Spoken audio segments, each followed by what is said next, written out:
Everybody in this room can be a great networker if you have one characteristic, and it's to be curious. Ask questions, find areas of commonality. And when you find areas of commonality, trust forms, relationships build, and great things happen. You all know the 10,000 hour principle described by Malcolm Gladwell in his book Outliers, where he says that of the people that the 800 musicians that they studied, 5 or so became world class. How?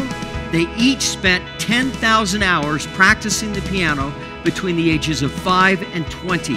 It wasn't their economic background, it wasn't where they grew up, it wasn't their parentage, it wasn't their DNA, it was hard work. Networking takes hard work.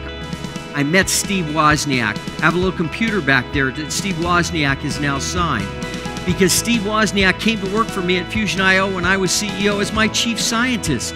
It was his first technology job since Apple. He invented the Apple computer that I signed. Crazy. I showed up. I then followed up with Steve. That very night, I drove 6 hours from Sun Valley, Idaho to Provo, Utah, penned an email to Steve and asked him to join my advisory board. He did.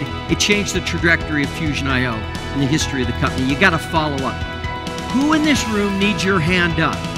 How can you accelerate their career trajectory? Think about them before you come into this room thinking, oh, I need the next job, I need this, that, and the other. No, think about the other person first. You give with no thought of getting.